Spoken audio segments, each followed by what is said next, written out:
Hello students, this is the continuation of the previous video of chapter 7 Gupta Age and Other Rulers. So now open your textbook on page number 36. Fahin, a Chinese pilgrim in the time of Chandragupta II, praised administration and prosperity of Gupta Empire. Though Chandragupta II was Vaishnav, he had great respect for other religions. His army chief Amrakar Dev was Buddhist and his state minister Varshain was a Saiv. Many monasteries were there in the capital Patliputra. So Fahin, he was a Chinese pilgrim, China से आया था वो. उन्होंने Chandragupta second के administration और गुप्ता साम्राज्य की समृद्धि के बारे में काफ़ी तारीफ की. चंद्रगुप्त सेकंड जो वैष्णव थे, फिर भी उनको दूसरे धर्म के प्रति आदर सम्मान था. रिस्पेक्ट फॉर अदर रिलीजन, दूसरे धर्म के प्रति आदर सम्मान था. सैन्य बल के जो प्रमुख थे अमराकर देव, वो बुद्धिस्ट थे और जो मंत्री वारसेन थे वो शैव थे. उनकी राजधानी पाटलिपुत्र में बहुत सारे मठ थे, मोनेस्ट्रीज यानी बहुत सारे मठ थे. Because of cultural achievements achieved during his reign, the Gupta age could become the golden age. He was the patron of scholars and poets.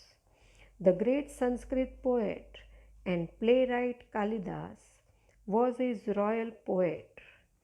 Dhanvantri was his royal Vaidya. Gems like scientist Varamihir, Vaital Bhatt, writer of Amar Kos, Amar Singh, etc. used to adorn the court. So उनके शासन के दौरान जो भी सांस्कृतिक उपलब्धियाँ प्राप्त की थी, दैट इज़ कल्चरल अचीवमेंट्स, उसके कारण गुप्ता एज को गोल्डन एज बना दिया था. गुप्ता एज गोल्डन एज बन गया था. वो विद्वानों और कवियों की सुरक्षा करते थे और संस्कृत कवि और नाट्यकार कालिदास उनके दरबार में शाही कवि थे. रॉयल पोएट यानी शाही कवि थे. उनके अलावा धन्वंतरी शाही वैद्य थे, दैट इज़ रॉयल वैद्य. इन सब के अलावा उनके राज्य में और भी कई रत्न थे, जेम्स, जैसे वैज्ञानिक वरामिहिर, वैताल भट्ट, अमरकोश और अमरसी के लेखक आदि एक्सेट्रा. बहुत से ऐसे रत्न उनकी कोर्ट की शोभा बढ़ाते थे. During his rule sculpture and drawing developed. Many of art pavilion of Ajanta caves were made during his time. He built a number of Buddhist monasteries in the capital Pataliputra. Mehrauli iron pillar near Delhi was made during his reign, which has not rusted for centuries despite being in heat and rain. Then उनके शासन दरम्यान मूर्ति और कला का काफ़ी विकास हुआ, sculpture and drawing. उन्हीं के समय में अजंता की गुफा थी और कला मंडप बने और उन्होंने अपने शासन के दौरान पाटलिपुत्र अपनी राजधानी में काफ़ी मठ बनवाए. इसके अलावा दिल्ली के पास मेहरौली में लोहे का स्तंभ, आयरन पिलर, लोहे का स्तंभ बनवाया जिसको काफ़ी समय तक जंग नहीं लगा. वो लोहे का था, लुक्खण, फिर भी उसको जंग नहीं लगा, चाहे बारिश का मौसम हो या गर्मी हो. बट आयरन पिलर जो लोहे का स्तंभ था वो वैसा का वैसा ही रहा था. He made Ujjain his another capital besides Patliputra. He divided the state into different administrative units for running streamlined administration. In the year 414, the great emperor Chandragupta Vikramaditya died. फिर उन्होंने पाटलिपुत्र के अलावा दूसरी राजधानी उज्जैन को बनाया। उन्होंने अच्छे एडमिनिस्ट्रेशन के लिए राज्य को अलग अलग यूनिट्स में बांट दिया, जिससे अच्छे से कामकाज हो सके। इन द ईयर 414 चंद्रगुप्त, जो एम्परर चंद्रगुप्त विक्रमादित्य था, उसकी डेथ हो गई। Then end of the Gupta dynasty. After the death of Chandragupta II, his majestic son Kumargupta I came to throne. During his time, some famous caves of Nalanda and some caves of Ajanta were erected. Then Chandragupta II के death के बाद, उसके मरने के बाद, उसका तेजस्वी बेटा कुमारगुप्ता I ने गादी संभाली और उनके समय में फेमस नालंदा और अजंता की गुफाओं का निर्माण करवाया। Below the pictures are given of caves of Ajanta. After Kumargupta I, his brave son Skandagupta came to power. The weak rulers of post-Sangupta time could not withstand the onslaught attacks of the obsessive and powerful Hunnas, and Gupta Empire disintegrated in 550 AD. So, कुमारगुप्ता I की death के बाद उनका बेटा स्कंदगुप्ता power में आया। उसके बाद जो भी राजा आए वो काफ़ी कमज़ोर थे।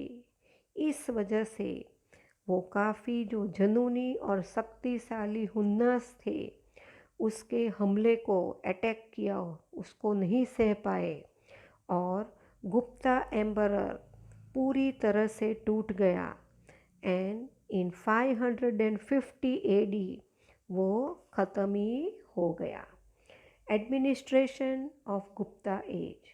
We get information about administration during Gupta age from records, smritis and Puranas. Accordingly, the governing body was divided into 3 sections: central, provincial and local. So Gupta age के एडमिनिस्ट्रेशन के बारे में उस समय के जो रिकॉर्ड है, जो है स्मृति और पुराणास, वहाँ से जानकारी मिलती है, इन्फॉर्मेशन मिलती है। इसीलिए वो इन्फॉर्मेशन से कि संचालक मंडल जो थे वो 3 भागों में बटे हुए थे, divided into 3 parts. First is central, provincial and local. Now page number 37.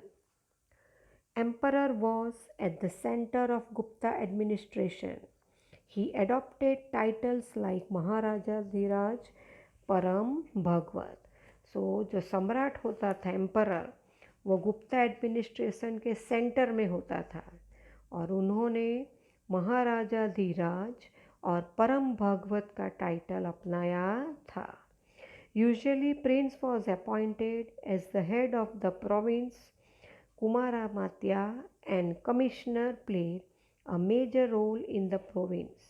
The province was called Bhukti, whose head was regional. The province was divided into district. The district was called Vishay. A committee was formed at the village level, which included elders, village head, and important elder citizens. सो ज़्यादातर जो राजकुमार होते थे, Prince, उनकी नियुक्ति एक प्रांत के प्रमुख के तौर पर होते थे, appointed as the head of province.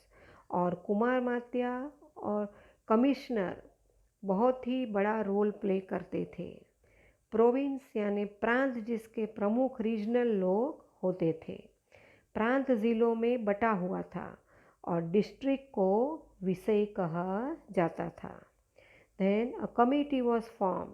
गांव के स्थल पर एक कमेटी बनाई जाती थी, जिसमें बड़े लोग, गांव के लोग और इम्पोर्टेंट वयस्क लोग यानी एडल्ट सिटीजन उसमें शामिल होते थे। Then economic condition during Gupta age. In economic terms, Gupta age was a golden period. Farming, internal trade, and international trade were very well developed. So Gupta age को आर्थिक रूप से देखें, इकोनॉमिक यानी आर्थिक रूप से देखें तो ये युग हम स्वर्ण युग कहते हैं, गोल्डन एज इसे कहते हैं। इस समय में खेतीबाड़ी, फार्मिंग, आंतरिक व्यवहार, इंटरनल ट्रेड, अंतर्राष्ट्रीय ट्रेड, इंटरनेशनल व्यवहार काफ़ी तेज़ी से उसका विकास हो रहा था। Special farming practices included annual 3-year and 5-year farming, wheat rice in North India, sugarcane in Gandhar, grapes and kesar in Kashmir, and coconut in Kaprun were grown. विशेष खेती के तरीके अपनाए जाते थे।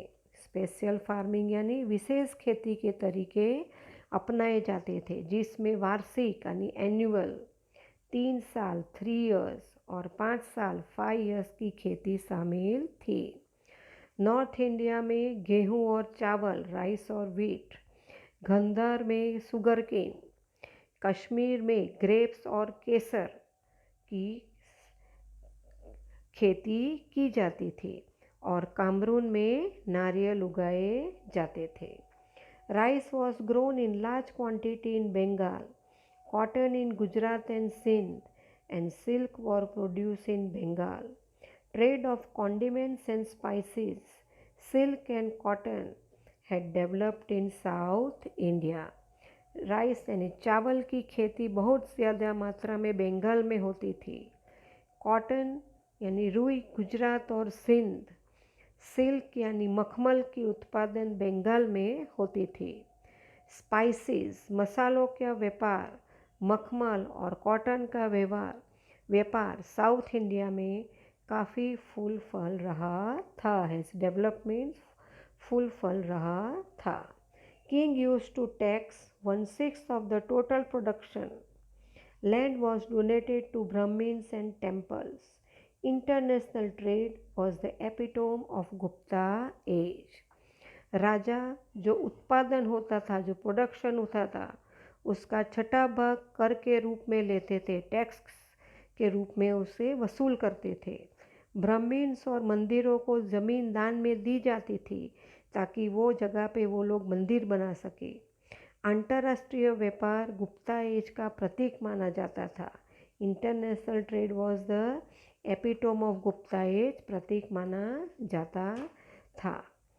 Cotton, silk and spices were exported to Europe from India through Central Asia, while cotton, silk, spices, condiments and timber were exported to east and west of the world through international ports like Khambat, Bharuch, Sopara, Tamralipti. Gold, silver and other items were imported.